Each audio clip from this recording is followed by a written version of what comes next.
ปราศจากสิ่งเศร้าหมองทั้งปวงเข้าวัดฟังธรรมแล้วไหว้พระสวดมนต์ตามสมควรวันอาทิตย์ที่ 9 กันยายนนี้พี่น้องชาวเชียงใหม่และชาวเหนือพบกันปีละครั้งกับมหกรรมเทศนาธรรมยิ่งใหญ่แห่งปีมีเทศมีทอล์กปีที่ 7 ตอนมงคลธรรมมงคลชีวิตหลากหลายสไตล์ธรรม9 ชั่วโมงกับ9พระนักเทศยิ่งใหญ่ตระการตาร่วมประกาศศักดาแห่งพระธรรมในวันอาทิตย์ที่ 9 กันยายนนี้ประตูเปิดให้เข้างาน 7 นาฬิกาณเซ็นทรัลแอร์พอร์ตชมฟรีไม่มีค่าใช้จ่ายใดๆสอบถามรายละเอียดเพิ่มเติมได้ที่ 081 421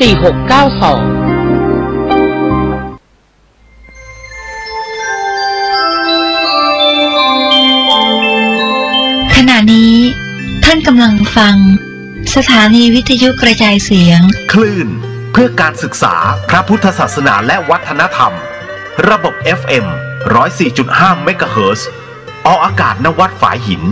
ตำบลสุเทพอำเภอเมืองจังหวัดเชียงใหม่โทรศัพท์053 226 058 053 810 406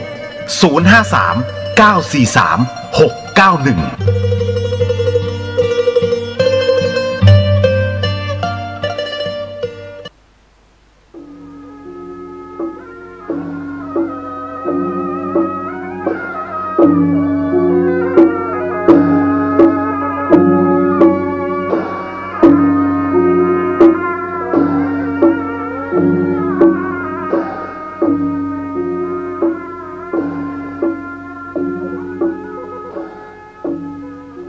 ขอความเจริญในธรรม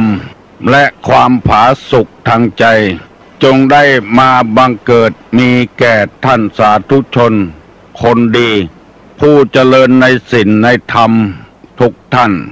พร้อมกันนี้ขอยกมือ10 นิ้วกราบอาราธนาเอาคุณพระพุทธเจ้าคุณพระธรรมพระสงฆ์คุณพ่อคุณแม่คุณครูบาอาจารย์ผู้ประสิทธิ์ประสาทวิชาความรู้บุญศีลบุญทานสิ่งศักดิ์สิทธิ์ทั้งหลายอันมีพระสยามเทวาธิราชพระบรมธาตุดอยสุเทพและครูบาเจ้าศรีวิจัยเป็นต้นขอได้โปรดมาอภิบาลปกปักรักษาพระสงฆ์พระเจ้าพระเนนเถนน้อยและท่านผู้รับฟังรายการทุกคนทุกท่านเพื่อปากันมีความสุขกายสุขใจเหมือนกันทุกตนทุกองค์ทุกผู้ทุกคนตลอดกาลนานมาแถมแล้วเนอเสียงก้องเสียงกองเสียงมองต่ำเข้าเสียงตุเจ้าเทศนาธรรมมาเยี่ยมมาใจท่านสาธุชนคนดีทั้งหลายถึงบ้านถึงจองเพื่อเอาธรรมะแบบรากหญ้าแบบธรรมดามาฮือพ่อแม่พี่น้องทั้งหลายฟังก่อนที่จะได้ฟังนี้ขอเชิญชวนมวลพุทธบริษัททั้งหลายไหว้พระเหมือนกับนักมวยไหว้ครูระลึกถึงครูบาอาจารย์ก่อนผู้ที่ไปแสวงหาสัจธรรม4 อสงไขยปลายแสนมหากัปและ10 ชาติปางสุดท้ายได้เกิดมาเป็นพญาเวสสันตละตาลเข้าของทรัพย์สมบัติสละบัลลังก์ไปบวชเป็นพระฤาษีตาลเมียตาลลูกบำเพ็ญขนาดหนักจนได้ตรัสรู้เฮาไหว้ครูบาอาจารย์เนี่ยก่อนเนออาลังหังสัมมาสัมพุทโธภควาพุทธังภควันตังอภิวาเทมิกราบสวากขาโตภควตาธัมโมธัมมังนัมสสามิกราบสุปฏิปันโนภควโตสาวกสังโฆสังฆังนะมามิกราบหันทัพไมยังพุทธัสสะภควโตบุพาภะคณะมะกาลังกาโลมาเสนะโมตัสสะภะคะวะโตอะระหะโตสัมมาสัมพุทธัสสะ นะโมตัสสะภะคะวะโตอะระหะโตสัมมาสัมพุทธัสสะนะโมตัสสะภะคะวะโตอะระหะโตสัมมาสัมพุทธัสสะพุทธังสรณังกัจฉามิธัมมังสรณังกัจฉามิสังฆังสรณังกัจฉามิตุติยัมปิพุทธังสรณังกัจฉามิตุติยัมปิธัมมังสรณังกัจฉามิตุติยัมปิสังฆังสรณังกัจฉามิตติยัมปิพุทธังสรณังกัจฉามิตติยัมปิธัมมังสรณังกัจฉามิตติยัมปิสังฆังสรณังกัจฉามิอิติปิโสภะคะวาอะระหังสัมมาสัมพุทโธ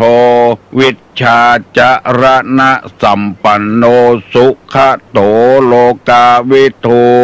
อนุตตโลปุริสาธัมมสารถิสัทธาเทวมนุสสานังพุทโธภควาติสวากขาโตภควตาธัมโมสันติติโกอากาลิโกเอหิปัสสิโกโอปนะยิโกปัจจัตตังเวทิตโพวินยูหิติสุปฏิปันโนภะคะวะโตสาวกสังโฆอุจุปฏิปันโนภะคะวะโตสาวกสังโฆญาญะปฏิปันโนภะคะวะโต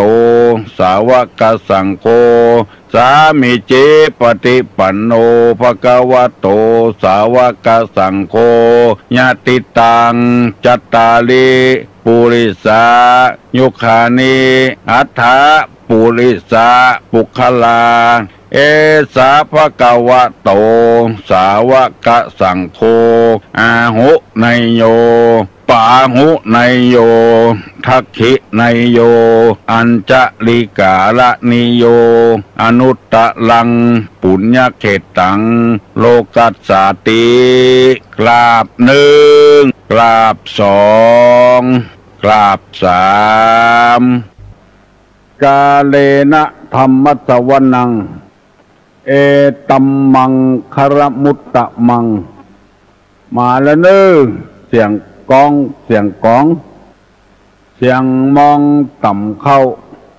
เสียงตุเจ้าเทศนาธรรมมาแถมแล้วมาถึงในวัดมาถึงห้องกุฏิตุลุงตุเจ้าวัดต่างๆมาถึงในบ้านมาถึงบนเฮือนมาถึงในเฮือนมาถึงในมุ้งในสุดมาถึงครัวไฟมาถึงห้องน้ำมาถึงในรถมาถึงในกาดมาถึงกุฏิกุฏังกำลังขายครอบขายครัวอยู่ก็มีธรรมะเข้าแทรกไปกุฏิกุฏังฟังอย่างสบายเนอะจะนั่งฟังกาจะนอนฟังกาจะล้างถ้วยไปโตยฟังไปโตยเสียบจิ้นไปโตยจะซักผ้าไปโตยฟังไปโตยเฝ้าให้เข้าฟังไปโตยใส่พักฟังไปโตยเตี้ยวซาไปกาดเอาวิทยุน้อยไปโตยฟังไปโตยกุฏิกุฏังฟังเตอะฟังเพื่อให้เกิดความรู้อันใดเป็นศีลอันใดเป็นธรรมเมื่อมีความรู้และมีความเข้าใจโดยว่าธรรมะนี้เป็นเจือใด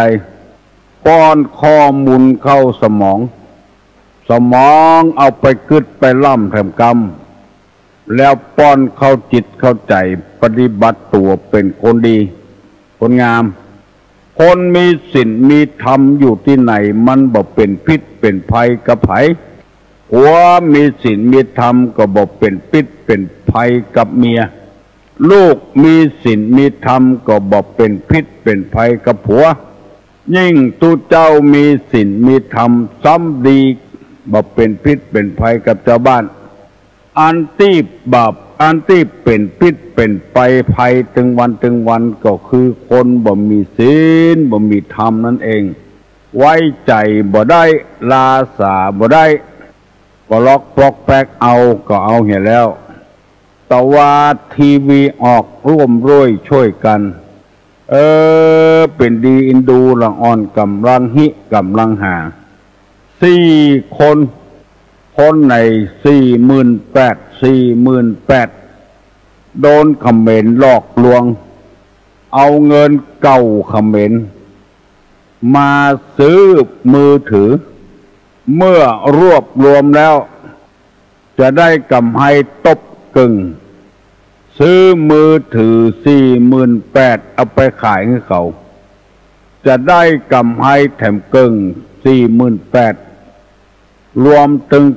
งกำไรมีเงินเกือบแสน4 คนด้วยกันเอาไปเอามาจ่ายเงินเสร็จแล้วเอาวิทยุเข้าประเทศเอาวิทยุมือถือเข้าโทรศัพท์มือถือเข้าประเทศเขมรไปหาแซบเพื่อมาตีพอเงินแสนป่ายมีเงินอยู่6,000ป่ายตังนอกเป็นเงินใบปันร้อนๆตังในเป็นเงินเขมรหมดเอาไปขึ้นธนาคารบอกว่าเงินเขมรพวกเนี้ยเป็นเงินที่ไปเลิกใช้หมดแล้ว ล้นเข้าไปหารายการร่วมด้วยช่วยกันที่ตุลงนำมาเสนอให้ฟังแถมกรรมนี้ก็เพื่อว่าอันเนี้ยคนที่บ่มีศีลบ่มีธรรมอยู่ที่ไหนก็เดือดร้อนละอ่อนตั้งภาคอีสานพุ่นเดือนนี้เนี่ยกับปากันเอารวบรวมสตางค์เอาไปทอดกฐินแล้วไปเอี่ยวปอยเป็ดไปเอี่ยวฟังเขมรไปโดนเขมรต้มหัวระวังเงือดีเด้อป่องออกแม่ออกพี่น้องทั้งหลายคนบดีมันนักล้ำไปคนบดีนี่ก็คือคนปากบัดใจปากบิดปากเบี้ยวตีนหักมือหักบัดใจน่ะคือคนที่ขาดศีลขาดธรรมเอาธรรมะไปเผยแพร่ไปแจกจ่ายให้ป่องออกแม่ออกให้ได้มีความรู้เรื่องศีลเรื่องธรรมแล้วกันถ้าบ่ฮื้อป่องออกแม่ออกได้เสียเงินเสียทองเสียความรู้สึกเสียท่ากับคนอื่นฟังไปเตอญาติโยมทั้งหลายเฮ้ยอย่าไปตอยใจเขาที่ว่าฟังกรรมธรรมกินพริกดำกับข้าวอันนั้นมันเป็นอาหารทางกายบัดใจอาหารทางใจศีลธรรมกรรมฐานที่ตุเจ้าออกอากาศเพื่อปอออกไม่ออกฟังสถานีวิทยุ FM 96นี้เป็นอาหารทางใจหมดมีความรู้ทางจิตทางใจขออย่าไปฟังปฏิเสธกันเตือนยิ่งฟังยิ่งมีความรู้ยิ่งฟังยิ่งมีความเข้าใจแต่แล้วตุลงไข้ขอเมตตากับตุปี้ตุอาวครูบาอาจารย์ท่านมหาท่านพระครูเวลาออกอากาศขอคือเอาธรรมะธรรมโมเนี่ยออกอากาศส่วนมากเอาจังได้ยินกันเอาเรื่องอื่นบัดใจเรื่องพระธรรมคำสอนออกมันเสียเวลาไปหันมาไปนี่มาไปทอดกฐินทอดพระป่ามา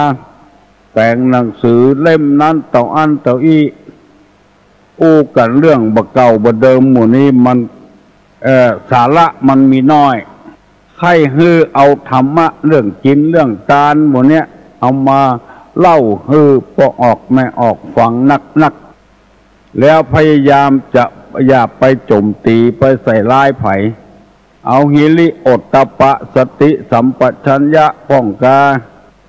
เอาอริยสัพ7คือปอออกไม่ออกฟังป้องกาหมู่นี้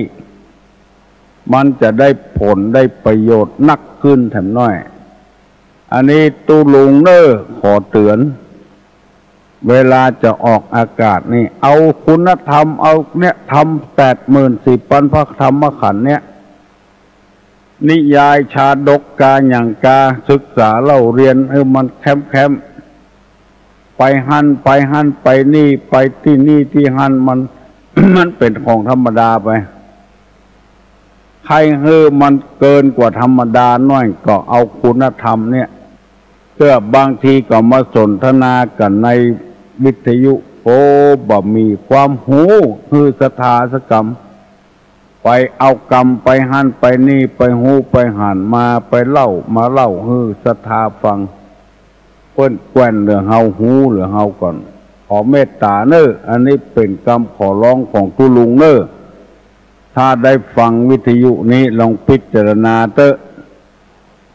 ที่ตัวได้อู้ออกมาได้ปากออกมาได้เล่าออกมานี่มันเอาเวลาไปเสียเอาธรรมะมาเล่ากันนักป้อนข้อมูลศรัทธานักแล้วศรัทธาจะได้มีความรู้ความเข้าใจโดยการฟังนักพอออกไม่ออกตุลงกดจัดดีใจมีหลายคนโทรออกมาตั้งหลังไม่พอใจภูมิใจดีใจบางคนก็บอกว่าไปปฏิบัติท่านมาไปปฏิบัตินี่มาสายหลวงปู่นั่นหลวงปู่นี่ก็ดีใจโตยที่เราสามารถหูธรรมะธรรมะก็คือธรรมชาติเป็นจะใดก็เป็นจะอันหลักของพระพุทธศาสนาเคยสอนคนว่ามนหกมีแต่กาสวรรค์มีแต่กาหมู่เนี่ยบัดถ้าสงสัยมีแน่นอนคนที่ปฏิเสธมนหกปฏิเสธสวรรค์นั้นพอเตอะมันบัดทำคุณงามความดีหยังคนใดปฏิเสธมนหกปฏิเสธสวรรค์เป็นผัวก็ข้ามเมียคนที่ปฏิเสธบุญปฏิเสธบาปปฏิเสธมนหกสวรรค์นี้เป็นผัวก็ข้ามเมียเป็นเมียก็นอกอกนอกใจผัวเป็นลูกก็ไปอยู่กับบ้านกับจอง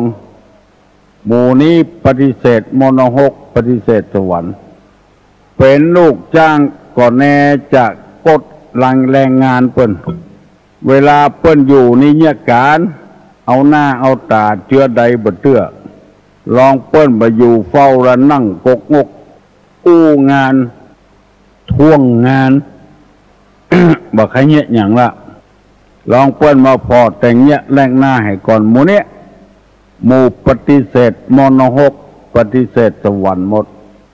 หมู่ใดถ้าบ่ปฏิเสธมนหกบ่ปฏิเสธสวรรค์ว่ามนหกมีจริงสวรรค์มีจริงในหมู่เนี้ยอยู่ด้วยกันม่วนกลัวบาปกลัวกรรมชอบทำบุญทำทานอยู่ด้วยกันม่วนอู้กันลงส่งกันปอ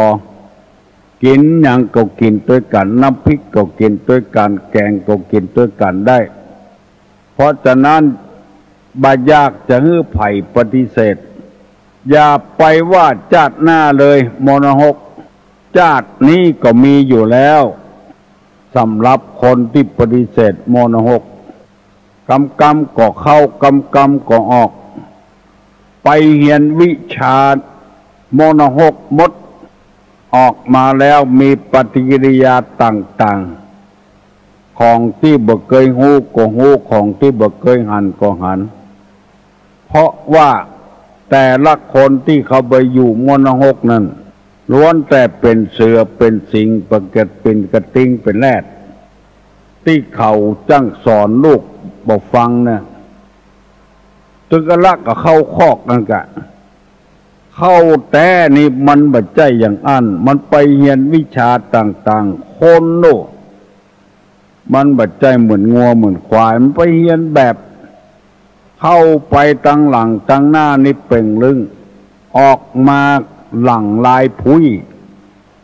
ตั้งหน้าอกลายพุ้ยแขนลายพุ้ยไปได้ลูกมโนหกคุณมาสารพัดอย่างยาเสพติดสูบจะได้กินจะได้ไปเฮียนกันในหันหมดเพราะว่าปฏิเสธมโนหกปฏิเสธสวรรค์นั่นเองเฮาช่วยกันรณรงค์เสนอกรรมที่เป็นสิริมงคลให้เจ้าบ้านเจ้าจองวันนี้พี่น้องทั้งหลายตุลุงจะได้นำเอากรรมว่า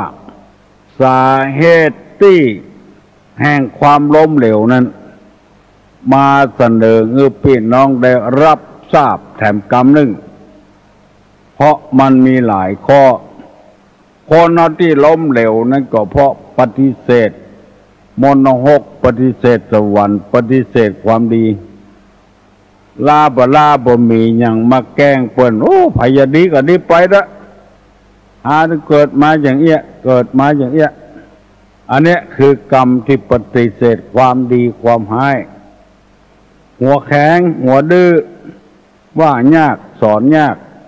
ขนาดหูแล้วหันแล้วได้ยินแล้วศึกษาเล่าเรียนมาแล้วยังเอาอยู่เพราะไปได้ข้อมูลที่บ่ถูกบ่ยอมฟังกรรมไผที่สุดมาเป็นคนดีบ่ได้ถ้าเป็นคนดีบ่ได้ก็โวยวายเอาง่ายๆสมัครเป็นผู้ใหญ่บ้านโดยเปิ้นก็บ่เลือกสมัครเป็นกำนันเปิ้นก็บ่เลือกสมัครเป็นอบตเปิ้นก็บ่เลือกแล้วก็ไปโวยวายหาว่าเปิ้นกินเงินซุกเงินสปะสะปืนเมื่อบ่ได้เป็นแล้วยังบ่พอหัวแข็งหัวดื้อแถมบ่ร่วมมือกับไผแถมเปิ้นประชุมเปิ้นสร้างเปิ้นสรรเปิ้นพัฒนาบ่เอาแล้วบ่เอาอย่างสักอย่างยังบ่พอไปปลุกระดมเจ้าบ้านเจ้าจองบ่ฮื้อร่วมมือกับคนอื่นอันเนี้ยคือคนปฏิเสธมโนหกปฏิเสธสวรรค์เมื่อตัวทำงานตัวปฏิบัติบ่ถูกต้องเปิ้นหูเปิ้นหันตัวก็คิดว่าเปิ้นบ่หูเปิ้นบ่หันคือเปิ้นหูเปิ้นหันก็ความดีความชั่วของตัวเองทำอันอย่างไว้หวังว่าเปิ้นบ่หูเปิ้นบ่หันเปิ้นหูเปิ้นหันแล้วเปิ้นบ่เลือกตัวเข้าไปก็เดือดร้อนอันเนี้ยหมู่ที่ปฏิเสธมโนหกสวรรค์ถึงหมดคณะสงฆ์ทั้งหลายทั่วจังหวัดเชียงใหม่ได้ออกอากาศช่วยรณรงค์ให้บ้านเมืองพี่น้องอยู่เย็นเป็นสุขพากันเอาธรรมะมาประกาศโอ้เน้นน้อย 3-4 ตนกับปดจ่ายแถมเปิ้นบอกว่าเดือนนี้คือระวังเน้อจะไปเล่นฟืนเล่นไฟเล่นบ่ทบประทาบโอ้ข่าวลงวิทยุมือปุดไปถึง5 นิ้วมือปุดไป3 นิ้วอันเนี้ยคือคนที่บ่ฟังกรรมไผลงวิทยุบ่ใช่ลงกัดตัวเก่าลงไปเผี่ยวชื่อวัดปุ่นลงไปเผี่ยวชื่อเจ้าอาวาสปุ่นมือตัวปุดยังบ่พอขายหน้าวัดขายหน้าวาโดยแถมเปิ้นฮือระวังมีลาย1แปลงบอกไฟขายมีงานศพมันงานซากขายเปิ้นไปสั่งแป้งขายแป้งขายโอ้เสียเฝ้าระเบิดตัวก็พิการอยู่หั่นแล้วมีแข้งเดียวระเบิดก็ใส่ตายถึงแข้งเก่าแข้งใหม่ปุดปตกประเสียงก็คืนคนหัวดื้อนะมานะอติมานะนะฟังไปเตอะเนอปนานปน้อยปอุ้ยไม่อุ้ยปีป้านาอาทั้งหลายพระสงฆ์พระเจ้าป้อนข้อมูลที่ถูกต้องเข้าสู่โรงงานคือมันสมองของพี่น้องทั้งหลายเพื่อให้เขาได้อยู่อย่างมีความสุขบานหวานใจเอาธรรมะเข้าไปใส่ ขอย่างอย่าก่อนนอจะปั่นปอนนั่นเด้ออายุวัฏโกธนะวัฏโกสิริวัฏโกญัจจวัฏโกปะละวัฏโกวนะวัฏโกสุขวัฏโกโหตุสัพพทาทุกขโรกาปยาเวลาโสกาจันตุจุปตวาอเนกาอันตรญาปิวินาสันตุจเตจสาใจญะสิทธิสนังลาพัง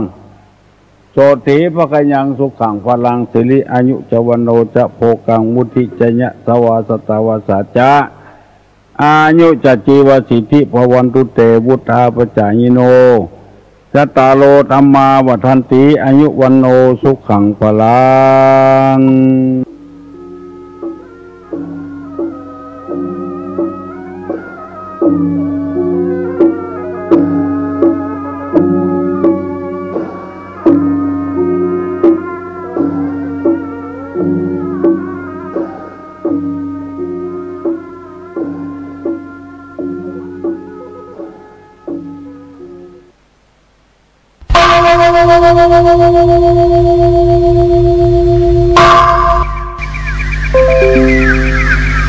พรุ่งนี้เป็นวันพระ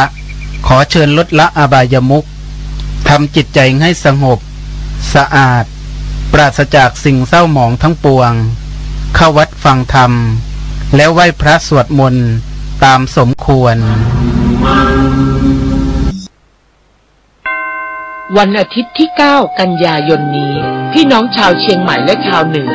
พบกันปีละครั้งกับมหกรรมเทศนาธรรมยิ่งใหญ่แห่งปีมีเทศมีทอล์กปีที่ 7 ตอนมงคลธรรมมงคลชีวิตหลากหลายสไตล์ธรรม9 ชั่วโมงกับ9พระนักเทศยิ่งใหญ่ตระการตาร่วมประกาศศักดาแห่งพระธรรมในวันอาทิตย์ที่ 9 กันยายนนี้ประตูเปิดให้เข้างาน 7 นาฬิกา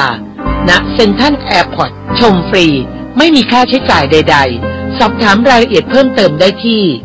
081-421-4692ขณะนี้ท่านกำลังฟังสถานีวิทยุกระจายเสียงคลื่นเพื่อการศึกษาพระพุทธศาสนาและวัฒนธรรม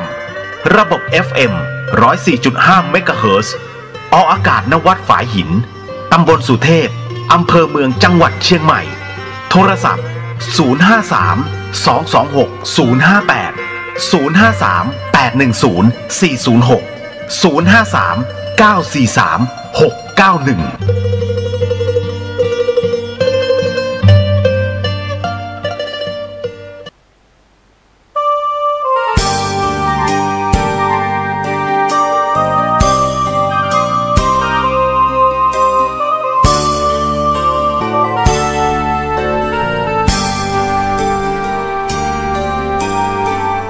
วันเข้าพรรษา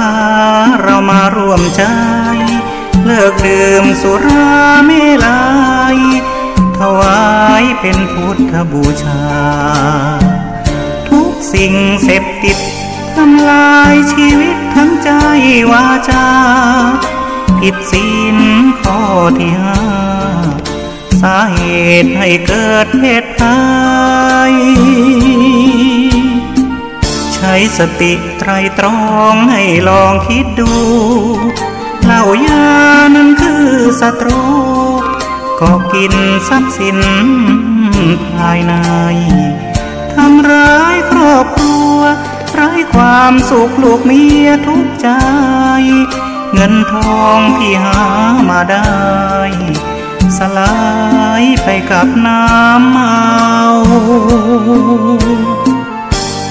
ตั้งจิตอธิษฐานสาบานไว้ว่าวันเข้าพรรษาเลิกราแล้วเล่าเข้าวัดทำบุญกันเถิดพวกเราให้พระขัดเกลากิเลสเบาบางหลวงพ่อเจ้าคุณท่านคอยห่วงใยอยากเห็นครอบครัวสดใสปลอดภัยในทุกขอยกมือ10 นิ้วไหว้สาธ ระรัตนตรัยอันมีพระพุทธเจ้าพระธรรมเจ้าพระสงฆ์เจ้าน้อมไว้สาปุญญาบารมีธรรมพระเดชพระคุณพระเถรานุเถระเจ้าคณะพระสังฆาธิการทั่วบุญบ้านล้านนาตลอดจนถึงครูบาอาจารย์ท่านผู้ฟังทั้งหลายที่ฟังรายการขึ้นสถานีวิทยุพระพุทธศาสนาและวัฒนธรรมขึ้น FM 104.50 นะครับที่วัดสายหินครับผมยินดีต้อนรับเข้าสู่รายการสปะเรื่องเมืองล้านนาดำเนินรายการโดยกับผมประนานเกษรในมานั่งอูจ่าพ่อแม่พี่น้องท่านผู้ฟังนะครับก็เป็นบ้านล้านนาวันพฤหัสก็ประมาณ5 โมงครึ่งเมื่อถึง6 โมงวันอาทิตย์กันนะครับก็5 โมงครึ่งเหมือนกันนะครับเมื่อถึง6 โมงนะครับก็ขอยกมือไหว้สาพ่อแม่พี่น้องท่านผู้ฟังนะครับที่ยังบรรละบัดทิ้งนะครับพระสงฆ์องค์เนรเนาะต้นน้อยต้นหนานพวกอาจารย์ทั้งหลายที่ออกสถานีวิทยุก็พากันฟังกันอยู่นะครับญาติธรรมนักศีลนักบุญทั้งหลายนะครับก็ยังให้ความสำคัญกับศาสนาพระพุทธเจ้าของเราตลอดเวลาศาสนาพระพุทธเจ้าของเราความเชื่อความศรัทธานะครับเชื่อว่าบาปมีจริงบุญมีจริงนะครับชาติหน้ามีจริงเนาะกรรมเวรมีจริงนะครับอันนี้แหละครับพ่อแม่พี่น้องท่านผู้ฟังทั้งหลายความเชื่อในศาสนาพระพุทธเจ้าของเราเนี่ยนับวันยิ่งจะทำให้คนเนี่ยนับถือนักขึ้นพอฝรั่งอังกฤษต่างชาติเนาะต้องกลับมาบวชในศาสนาพระพุทธเจ้าของเราขนาดเป็นเข้าศาสนาอื่นนะครับต้องก็ยังมา เข้าในมาบวชในศาสนาพระพุทธเจ้าของเราอันนี้แหละครับศาสนาพุทธนะครับเป็นศาสนาที่ศักดิ์สิทธิ์นะครับศักดิ์สิทธิ์แต่เลยมาถ้าคิดไกลใกล้ขนาด ของวัตถุมงคลเนี่ยอย่างพระเครื่องเนี่ยพระเครื่องอย่างสมเด็จพุทธจันโตพรหมรังสีเนี่ยอันรุ่นแรกนั่นน่ะราคาจะเป็น80 ล้านนะเป็น100 ล้านนะครับราคาเป็นที่ดินน้อยเดียวได้สัก2 นิ้วนะครับราคาเป็น40-50 ล้านเนาะน้อยเดียวนะรุ่นแรกนะสมเด็จพุทธจันโตนี่นะเพราะอย่างถึงแปลงเพราะความขลังของศาสนาพระพุทธศาสนาของเรานะครับ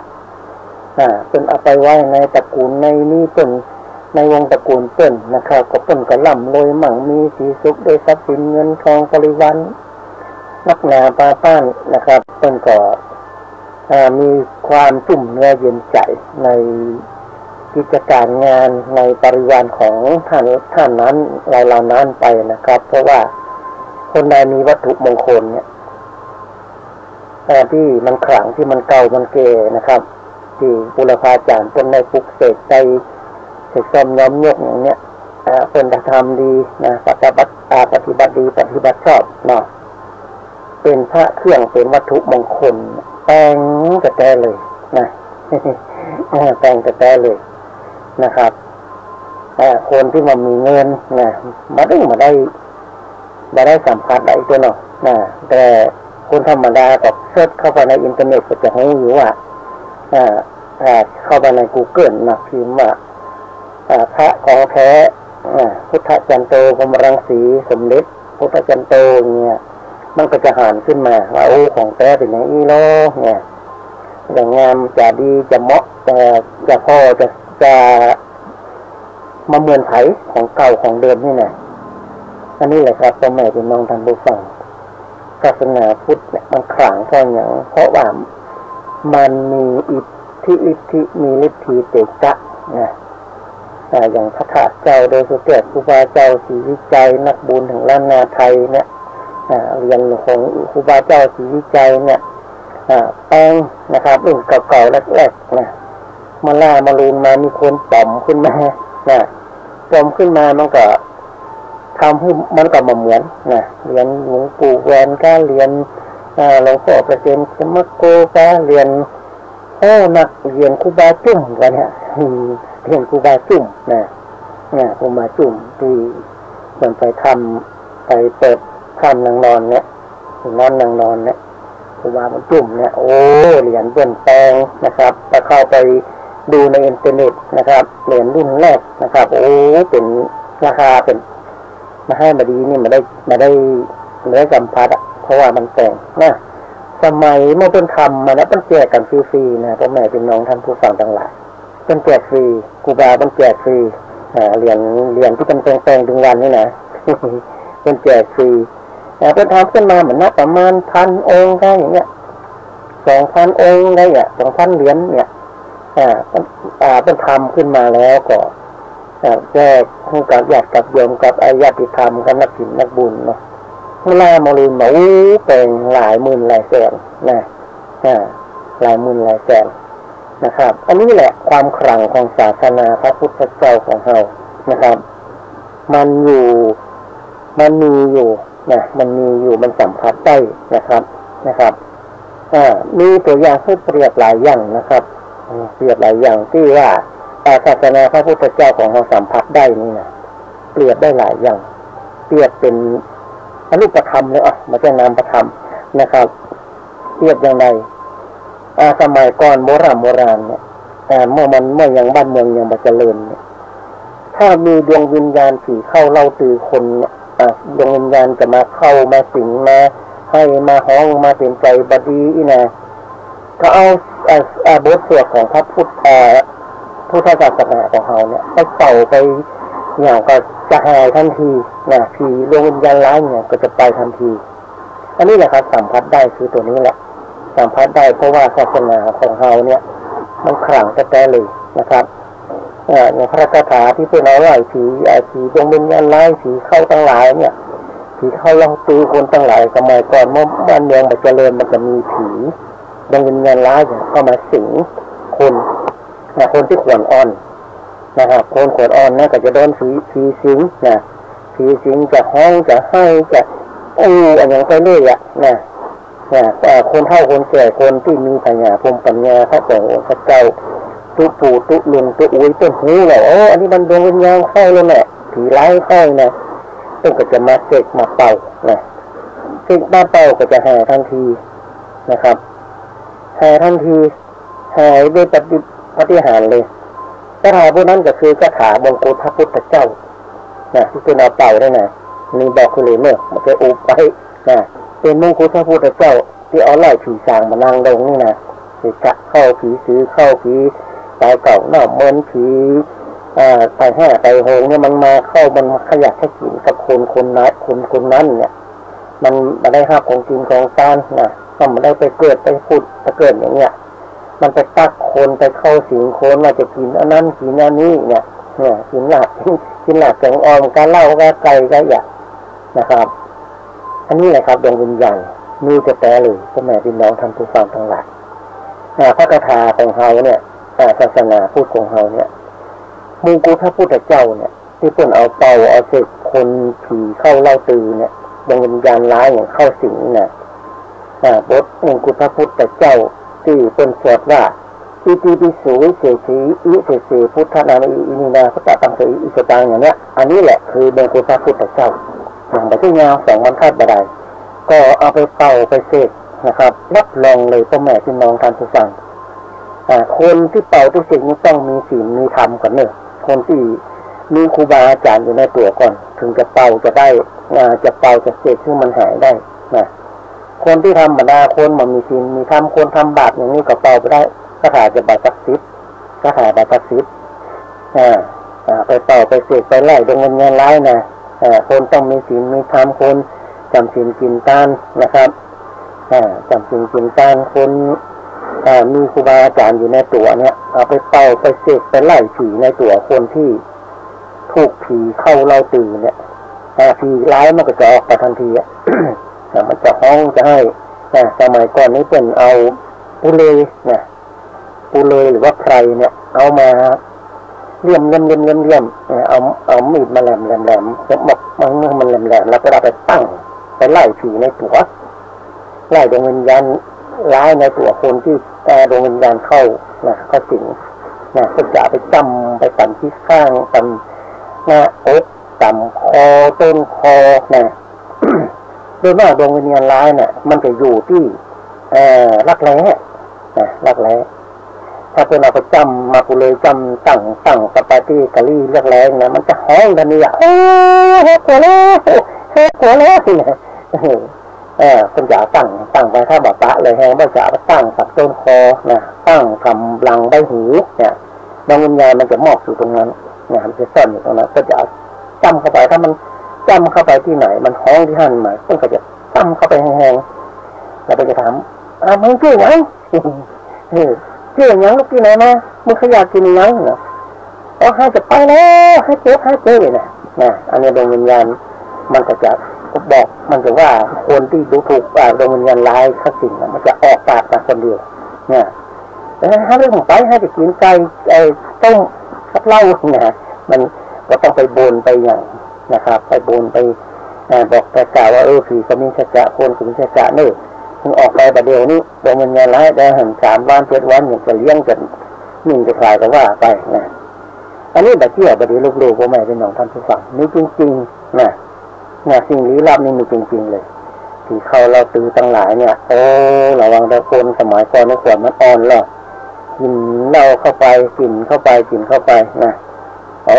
ขวดอ่อนเดี๋ยวดวงวิญญาณร้ายมันหันมันตักเราแหละมันเข้าสิงเข้าสู่ร่างเลยอันนี้แหละครับศาสนาพูดของหายมันขลังมันมีความมีฤทธิ์ติจัก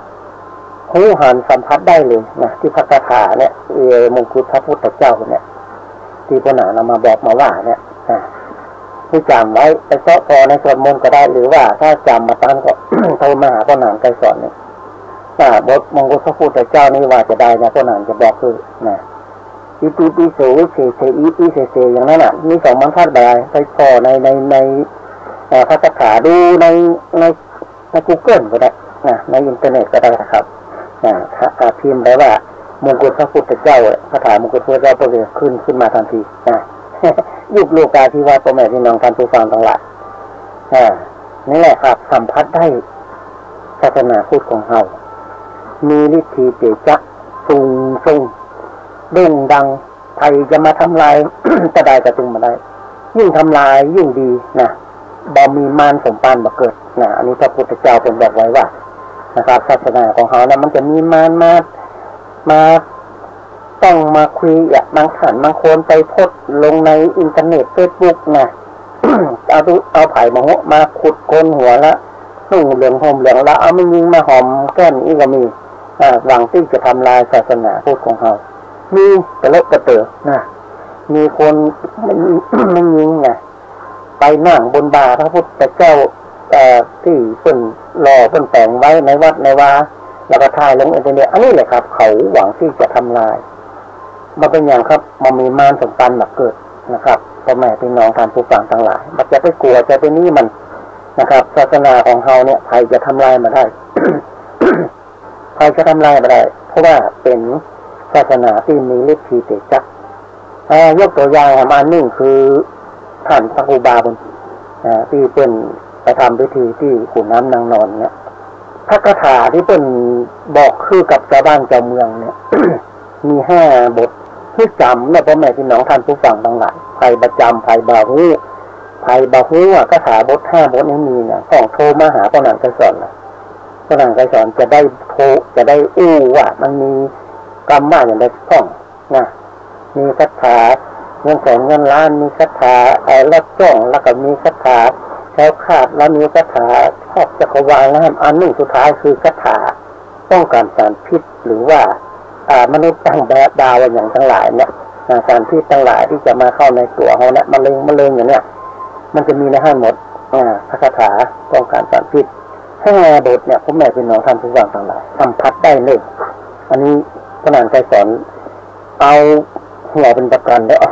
ถ้าคนใดนะครับมีความเชื่อใน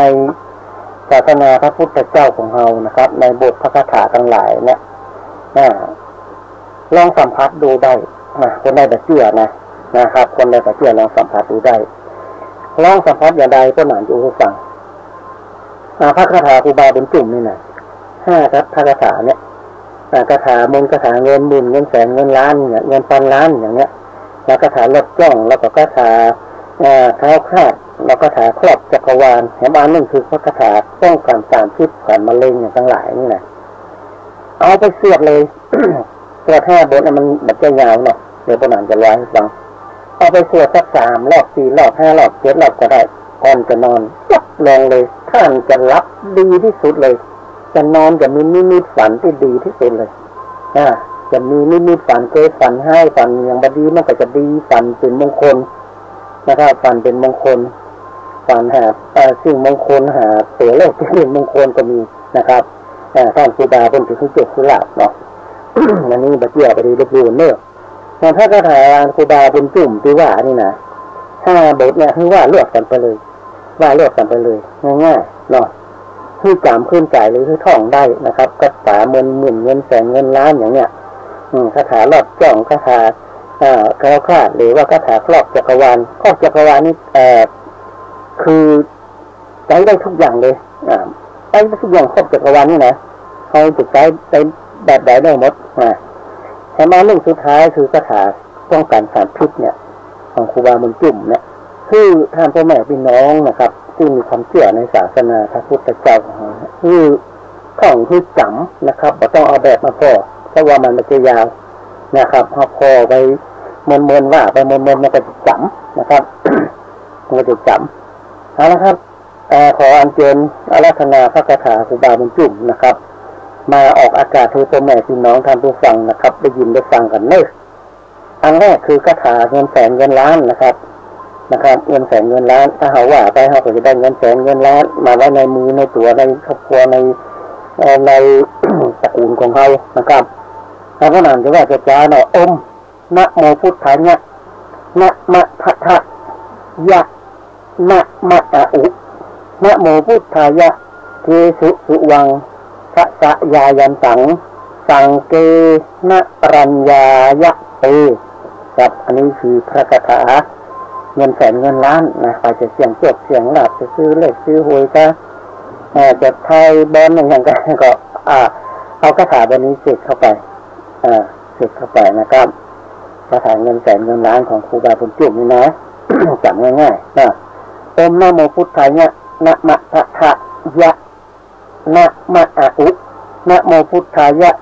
เทสุสุวังสะยายันตังสังเกนะรัญญายะเตเพียงอันนี้คือพระคาถาเงินแสนเงินล้านนะครับของครูบาบุญจุ่มอันนึงคือคาถาลอดจ้องนี่เพื่อนเอาใจจะได้ลอดจ้องนี่หมายความว่าเขาโจรละโอ้ยเพื่อนจะฆ่าเพื่อนจะฟันเราจะให้ตัวเขาลอดไปนะเพื่อได้เป็นภัยอย่างกับตัวเขาอย่างง่ายๆเลยว่า3 เสื้อเกสุวังว่าอยาก3 เสื้อเขาก็จะรอดแคล้วคลาดจากสิ่งชั่วร้ายทั้งหลายนะครับอันนี้คือคาถาลอดจ้องเนี่ยแล้วมานี่ถ้าคาถาแคล้วคลาดศัตรูแคล้วคลาดอะไรอย่างทั้งหลายนะสิ่งชั่วร้ายทั้งหลายสิ่งที่บดีนะเขาจะแคล้วคลาดไปเลยนะของพระครูบาบุญจุ่มนะครับนะมะอะอุนะโมพุทธายะนะมะพัทยะนะชาลิตินะครับง่ายๆนะคนในประจำโทรมาหาประหนังใจสอนเลยคาถาแคล้วคลาดนะครับของครูบาบุญจุ่มนะมะอะอุนะโมพุทธายะนะมะพัทยะนะชาลิติเพียงมีแคล้วคลาดแต่ไม่ให้น้องท่านผู้ฟังทั้งหลายอันนี้จึงดีๆที่ประหนังใจสอนมานำเสนอให้พ่อแม่พี่น้องท่านผู้ฟังนะครับแถมอันนึงคือพระคาถาครอบจักรวาลครอบจักรวาลนี่มันคำว่าได้หมดคาถาบทนี้นะใจอย่างไรได้หมดบอกว่าจะเป็นก้าเป็นใครเป็นอย่างที่มันแบบดีเขาจะทำให้มันดีนะครับอันนี้คือครอบจักรวาลได้ทุกอย่างเลยเกสุสุวังสะยายันตังสังเกนะรัญญายะเตเกสุสุวัง สะสะยายันตังสังเกนะรัญญายะตุเพียงอันนี้คือประกาศครอบจักรวาลนะพ่อแม่พี่น้องท่านผู้ฟังทั้งหลายใจได้ทุกสถานการณ์นะครอบจักรวาลเลยฟังหำหลับเด้อเกสุสุวังสะสะยายันตังสังเกนะรัญญายะเตเกสุสุวังสะสะยายันตังสังเกนะรัญญายะตุนะครับอันนี้คือประกาศครอบจักรวาล ของครูบาบุญจุ่มอันสุดท้ายอันที่5นะครับคือพระคาถาป้องกันการพิษกันมะเร็งที่จะมาวิ่งเข้าสู่ในตัวเฮาครูบาบุญจุ่มเพิ่นบอกว่าเพิ่นสามารถนั่งตรงไหนเพิ่นสามารถที่จะหันมนุษย์ต่างดาวเข้ามาในโลกของเฮามาปล่อยสารพิษอย่างให้คนมนุษย์นั้นตายมาเป็นโรคมะเร็งโรคนั้นโรคนี้ถ้าหาตัวนี้ป้องกันได้ครับง่ายๆมีแบบที่ตัวพระสะคะสมังวิสตุพระสะคะสมังวิสตุพระสะคะสมังวิสตุเพียงอันนี้คือคาถาป้องกันสารพิษเลยป้องกันสารพิษกันมะเร็งทั้งหลายสิ่งชั่วร้ายทั้งหลายสิ่ง ควรพิษควรอะไรอย่างทั้งหลายที่มันอยู่ ในโลกมนุษย์เนี่ยป้องกันได้พ่อแม่พี่น้องท่านผู้ฟังทั้งหลายคือว่าเลือกกันไปหมดใน5 บทนี่นะว่าเลือกกันไปเลยเวลาจะท่องจะสวดเวลาเขาไหว้พระสวดมนต์อย่างแล้วเขาก็เอาพระคาถา5 บทเนี่ยว่าสุดท้ายที่เขาสวดมนต์ถึงวันเนี่ยพ่อแม่พี่น้องท่านผู้ฟังทั้งหลายเดี๋ยวผู้หนังจะลอยคาถา5 บทเนี่ยเลือกกันเลยฟังในพ่อแม่พี่น้องท่านผู้ฟังทั้งหลายนะโมพุทธายะนะมะพะทะยะนะมะอะอุนะโมพุทธายะเกสุสุวังสะสะยายันตังสังเกนะรัญญายะเตเกสุสุวังเกสุสุวังเกสุสุวังนะมะอะอุนะโมพุทธายะนะมะพะทะยะนะกาลิติเกสุสุวังสะสะยายันตังสังเกนะรัญญายะเตเกสุสุวังสะสะยายันตังสังเกนะรัญญายะติพระสะคะสมังวิสาตุพระสะคะสมังวิสาตุพระสะคะสมังวิสาตุเพียงนี่แหละครับพ่อแม่พี่น้องท่านผู้ฟังนะครับพระคาถาของครูบาบุญจุ่มที่จริงท่านเจ้าดังมาเหมือนละจะต้นมาออกสื่อไปได้พระนางก็สอนเคยไปปะท่านครั้งหนึ่งที่วัดบันเด่นวัดครูบาเจ้าเถื่องเป็นตอนนั้นเมื่อละนะครับพระนางก็สอนได้ไปบ้านวัดบันเด่นครูบาเถื่องงานอายุวัฒนะมงคลอย่างเงี้ยไปครูบาจุ่มน้องพระนางก็สอนนี่ยังได้หามเฉลียงหามไม้เกี้ยวของครูบาจุ่มอยู่เวลาเป็นมาเป็นจะนั่งบนในที่เป็นหามคันหามแล้วก็จะวานสตางค์อย่างทั้งหลายเนี่ยเป็นแจกกองกลางอย่างทั้งหลายเนาะนะครับที่วัดบันเด่นนะครับครับนี่แหละครับศาสนาพระพุทธเจ้าของเรามีความขลังจับต้องได้เป็นรูปธรรมนะครับซึ่งพระศิษย์ทั้งหลายเหล่านี้มันโดนใจที่คนทั้งหลายเนี่ยได้เข้าถึงศาสนาพระพุทธเจ้าของเราในพื้นบ้านล้านนาในทั่วประเทศไทยเนี่ยพูดง่ายๆเนาะสิ่งศักดิ์สิทธิ์ของศาสนาพุทธของเราเนี่ยมีนักอย่างพระธาตุเจ้าโดยสุเทพครูบาเจ้าศรีวิชัยเนาะกษัตริย์ของล้านนาทั้งหลายเนี่ยนะครับหรือว่าจะเป็นพระธาตุเจ้าโดยคำพระธาตุเจ้าหลักปูนพระธาตุเจ้าจอมทองพระธาตุเจ้ารวมปังหลวงอย่างทั้งหลายเนี่ยศักดิ์สิทธิ์หมดพ่อแม่พี่น้องท่านผู้ฟังทั้งหลายศักดิ์สิทธิ์แต่เลยนะครับที่อยู่พื้นบ้านล้านนาของเราบางท่านบางคนวิตกไปได้ว่ากลัวศาสนาพุทธของเขาจะล้มจะหายจะมันสูญหายไปเนาะรับรองเลยพ่อแม่พี่น้องท่านผู้ฟังมามีมารสมปานบักเกิดเลยศาสนาของเราแล้วจะยันอยู่ยืนยงคู่เลือกใบนี้ต่อไปแหมมันตลอดจนถึง5 ปันพระภาษาพุทธนะครับจนถึงพระอริยะในใจเป็นจะมาบังเกิดในโลกเนาะนะครับนี่เลยครับพ่อแม่พี่น้องท่านผู้ฟัง หมู่เฮาทั้งหลายจะพูดนะครับก็จะเป็นลืมนะครับมาใช้มาใส่บัตรเนี่ยตกขนาดก็จะไปเลยไปสังขารบางคนเนี่ยไปตลอดไปที่หารไปที่มานั่งพ่อว่าพ่อแล้วก็นั่งใช้สอนใช้ไหนพ่องถึงวันเนี่ยอย่างพ่องนะอยู่บ้านสวดมนต์อย่างพ่องหิ้งพระเป็นจะได้พระดุจงาแต่ตรงใดตรงเทพองค์เจ้าสูงต่ำอยู่บนพระอยู่บนหิ้งพระเนี่ยจัดคือมันถูกต้องก่อนนะพระพุทธรูปอยู่สูงพระองค์เทพอยู่ต่ำมันอย่างการดอกกันอย่างจัดถูกต้องหมดพ่อแม่พี่น้องท่านผู้ฟังทั้งหลายทำมาอย่างที่มันถูกมันต้องนะครับตามที่จารีตที่คอยบ้านเมืองของเฮาคนเฮาอายุแบบใกล้ตัวร้อยกับคนทำมาอย่างนะวันนึงเขาทำอย่างไปข้อพามาทบทวนเลยตอนเรียนมาปุ๊บสักทุ่ม2 ทุ่มมานั่งขึ้นเหล่าวันนี้เขาทำอย่างไปข้อในบ้านในจงในสาธารณะเขาทำอย่างไปข้อนะเขาเนี่ยอย่างทำอย่างไปแต่ละวันนี่จะแบบว่างแบบเว้นเลยชีวิตมีคุณค่าเวลามีคุณค่าเขาต้องทำอย่างใดอย่างหนึ่งแต่วันหนึ่งเขาทำอย่างไปข้อเขาสวดมนต์ไหว้พระเนี่ยอย่างคนน้อยคนนานกับไหว้สวดมนต์ไหว้พระหลายบทไหนที่มันเคยเอาไปทำพิธีกรรมแล้วมันท่องมาได้ก็เอามาท่องมาเรียนบรรยุบรรยังเลยพ่อแม่เป็นน้องท่านผู้ฟังทั้งหลายดำเนินการไปเรื่อยๆนะถึงวันนะครับนี่แหละครับศาสนาพระพุทธเจ้าของเราจะประยุทธ์ยั้งจะเดินจะตามเวลาของโลกนะเวลาของโลกศาสนาจะต้องอยู่คนจะทุกคนจะต้องไปเอาไปก็มาเวลาจะหมดอันละพ่อแม่พี่น้องท่านผู้ฟังทั้งหลายเวลาจะหมดอันเนวันหน้านะครับก็จะได้มาพ่อแม่พี่น้องท่านผู้ฟังกับการแข่งนะครับในเรื่องลาจารีตที่หอทั้งหลายนะเรื่องทางศาสนาพระพุทธเจ้าของเขาต้องนะเอามามาจาให้พ่อแม่พี่น้องท่านผู้ฟังได้ยินได้ฟังกันนะทั่วพื้นบ้านล้านนาใครที่อยากจะได้พระคาถานะครับก็โทรมาถามพ่อหนังกระสอนได้เลย082นะครับ881-756นะครับจะโทรมาถามพระคาถาครูบาบุญจุ่มแต่น้องเจนเลยนะครับวันนี้ขอยกมือขอลามือไม่ลาไปก่อนนะครับพระตาโรธรรมาวคันติอายุวันโนสุขังพระรังที่จบไปแล้วนั้นเป็นรายการ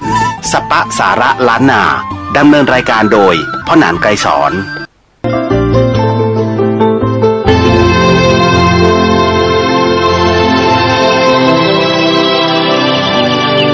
วันนี้เป็นวันพระขอเรียนเชิญพุทธศาสนิกชนทุกท่านมากลั่นจิตให้ใสกลั่น